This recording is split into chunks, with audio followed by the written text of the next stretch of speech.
Hi, welcome back to Joe Blogs. This video is another update on the situation with regards to the FTX collapse and the general crypto markets. And in today's episode, I want to talk about Binance. Now, Binance is the world's largest cryptocurrency exchange. This company is absolutely huge. Compared to FTX, this is a juggernaut. It's estimated that Binance have around $70 billion of assets on the platform, which compares to around $16 billion of assets that FTX had on the platform, prior to the $6 billion of withdrawals that happened over a period of 3 days just before it went into Chapter 11 bankruptcy. So Binance is holding around 4 times the amount of cryptocurrency that FTX was holding. And it's reported that in 2021, the company was involved in trades equating to $34 trillion. $34 trillion, that is a massive number. So Binance is far and away the largest cryptocurrency business in the world. And it's a very secretive organization. It's privately owned, it's not on the public stock markets, so it doesn't publish any official data. And it's mostly owned by one individual. The chief executive and founder owns the majority of the share capital. So nobody really knows a lot about what's happening within Binance. But there are a lot of rumors that potentially there could be problems, that Binance could go down. And if it did go bust, then that potentially could take the whole of the crypto market down with it. So in today's video, we're going to have a look at Binance in a bit more detail. We'll look at the volume of trading that's been passing through the platform. We'll talk about its proprietary token, the BNB Coin, what's been happening with that, and whether there are any concerns around that coin in the same way as we had with the FTX proprietary coin, FTT. We'll talk about proof of reserves and the recent resignation of the auditor Mazars. We'll look at the jurisdictions that Binance is operating within, and then the money laundering charges that it is potentially facing in the USA. And then finally today, I'll wrap up with my summary. So what I think is likely to happen with Binance over the course of the next 3 to 6 months, and what the implications of that are for the cryptocurrency markets. So before we get started on all of that, if I could ask you for a thumbs up at some point during this video, if you're enjoying the content, please subscribe if you haven't done so already. Don't forget, I always include chapters, so you can skip over stuff if you don't have time to watch everything. And if you'd like to support the channel, please have a look below where you'll find links to YouTube Super Thanks and membership, as well as Buy Me a Coffee, Patreon, and Amazon shopping links. And once again, I'd like to say thank you so much to everybody that has supported the channel. I really, really appreciate it. Binance was established in 2017 by its founder, Changpeng Zhao, originally in China, but moved its jurisdiction out of China into Japan before the cryptocurrency ban was introduced in China late in 2017. Now, as one of the first movers in the market, Binance quickly established itself as a cryptocurrency exchange, and its fundraising and financing have been very secretive historically. There's no real details on where any of the capital came from. There's no formal investors. There are no financing rounds. You can't find anything on Crunchbase to tell you what the valuation of the business is. So it's quite secretive. And in terms of its official location, Binance is also not very transparent. It operates in a number of different jurisdictions. It's registered in 14 different locations and doesn't have an official head office. The official statistics say that Binance has 120 million registered users globally and 147 employees. The original basis of the business model is exactly the same as the FTX model. It's essentially a cryptocurrency exchange. So customers go on, set up an account, and you can buy and sell any type of cryptocurrency that you're looking to do a deal in. And the way Binance earns money is by charging fees on all of the trades that are made. And it's reported that Binance takes 0.1% commission on all of those trades, which, when you look at the volume of trades, could equate to a very large amount of money. This chart shows the estimated volume of transactions executed by Binance over the course of the first 11 months of 2022. The red section of this chart relates to spot deals. So spot deals are basically deals that are done there and then. If you want to go in and buy Bitcoin right now, you pay the price that's being quoted, you do the deal, and that's the spot deal done. The blue section relates to derivatives trading, and that's where you're doing things either at a forward date or some other form of hedging type deal. So not a straightforward purchase and sale at today's price. You may be doing it at next month's price, or you may be doing some form of lock-in of value to protect you if prices fall. Some form of complicated transaction. So what you can see from this chart is that firstly, the majority of trades that are done on Binance are derivatives trades. So this is a more sophisticated form of trading than simply buying and selling at whatever the price is right now. And the second thing to note is the sheer volume of trades. on average, around $2 trillion worth of trading is done every single month. And I think what's really interesting to note here is that 2022 has been a really terrible year for cryptocurrency. The markets have come off significantly over the course of the last 11 months, but Binance is still seeing this huge volume of trading. And even in November, when we had the FTX Chapter 11 situation and the markets crashed further, Binance still achieved just under $2 trillion worth of trading. So the total amount of trade shown for the first 11 months of 2022 equates to around $23 trillion. And when you think that Binance is taking a 0.1% commission on all of that trading, that equates to a serious amount of revenue that Binance is taking in. Reuters estimates that on spot trading volume of 4.6 trillion in the year to October, Binance may have earned up to $4.6 billion. And as it charges fees of 0.04% on derivatives tradings of 16 trillion, then Binance may well have earned revenues of up to 6.4 billion on its derivatives business, which indicates total revenue of around $11 billion in the 10 months to the end of October. However, in addition to its trading business, Binance is also involved in investing into other cryptocurrency businesses, which is a feature that was similar to the FTX business model. Sam Bankman-Fried went around buying up lots of other companies, and that's one of the reasons that they got themselves into so much trouble, because a lot of the value disappeared from those businesses, and therefore a lot of the cash also disappeared with it. Since 2018, it's reported that Binance has invested over $1.9 billion into more than 150 different cryptocurrency businesses.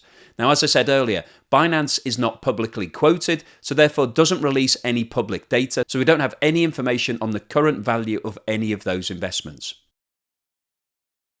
Now, as I mentioned at the start of the video, Binance has created its own cryptocurrency called BNB. And this chart shows the total market capitalization of all of the BNB coins in issuance. So if you've been following the channel, you'll know that FTX created its own coin called FTT. And at the peak of the market, the total value of all of the FTT coins in issuance was around $40 billion. So what this chart shows was that back in 2018, the total value of all of the BNB coins in issuance was around $1.8 billion.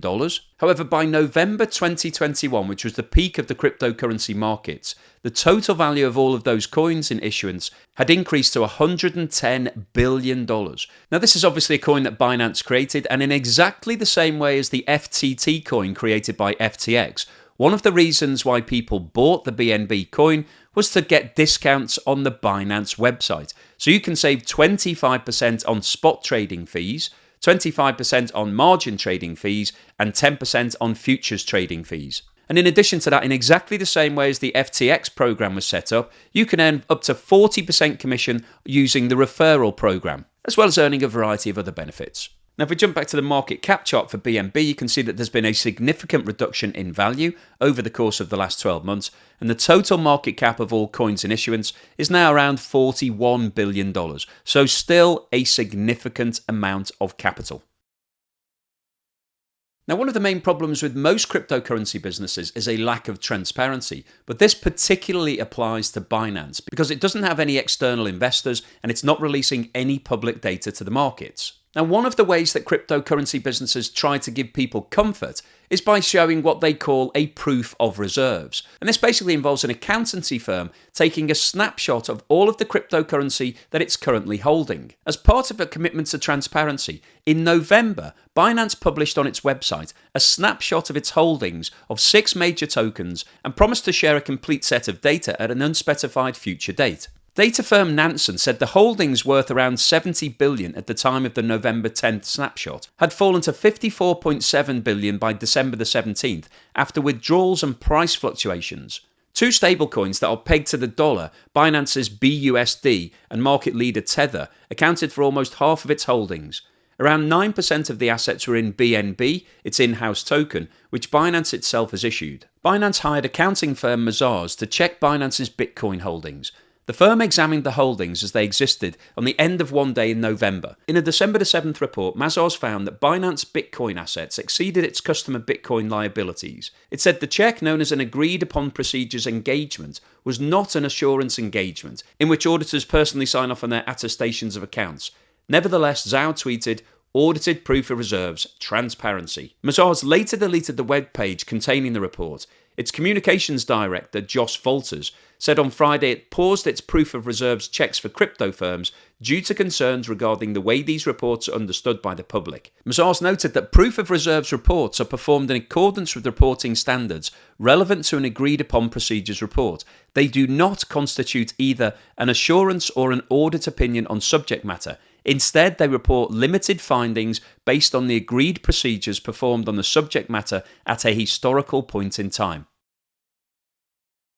In terms of the legal framework and regulation and jurisdictions, Binance has been quite elusive so far. Reuters reported in October that Binance has actively avoided oversight. The company's founder approved a plan by lieutenants to insulate Binance's main operation from US regulatory scrutiny by setting up a new American exchange, according to company messages and interviews with former employees, advisors, and business associates. Binance's huge role in the crypto market, it accounts for more than half of all trading volume, has made its operations a keen topic of interest for US regulators. The company is currently under investigation by the US Justice Department for possible money laundering and sanctions violations. And Reuters recently reported that some prosecutors believe they have gathered sufficient evidence to charge Binance and some top executives. In an effort to look inside Binance's books, Reuters reviewed filings by Binance's units in 14 jurisdictions where the exchange on its website says it has regulatory licenses, registrations, authorizations, and approvals. These locations include several European states,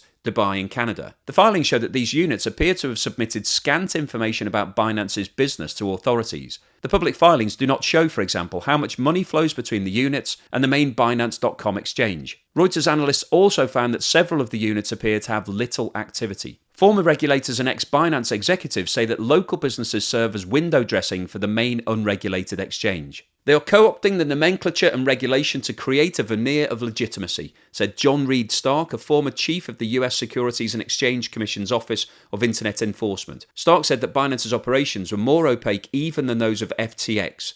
There is absolutely no transparency, no sunlight, no confirmation of any kind about its financial position. Binance allows users to deposit collateral in the form of crypto and borrow funds to leverage the value of their derivatives trades by as much as 125 times. For the user, this can lead to huge gains or huge losses. Binance claims that it backs all user deposits for derivatives and spot trading with its own reserves at a ratio of 1-to-1, meaning deposits should be secure and easy to withdraw. Binance has said that it has strict liquidity protocols that sell off users' positions if their losses exceed their collateral's value. If users' positions become negative due to extreme market volatility, Binance has very well capitalized insurance funds to cover the deficit. So what's the summary and conclusion today? Well, I wanted to post this video because Binance is the single biggest company in the crypto markets. It handles more than 50% of all cryptocurrency trades around the world. And this company is very secretive. It's very private. It's not disclosing any of its information to anybody. And let's not forget that this is an entirely unregulated market, and Binance is taking full advantage of that. It's set up in a variety of jurisdictions all around the world, and nobody is really tracking or monitoring what's going on within the business. Now, Binance have said that they've got plenty of reserves, everything is fully covered, they are very safe and sound. And the volume of trade that they're doing and the amount of money that they're taking, there is certainly a lot of cash floating around within this business.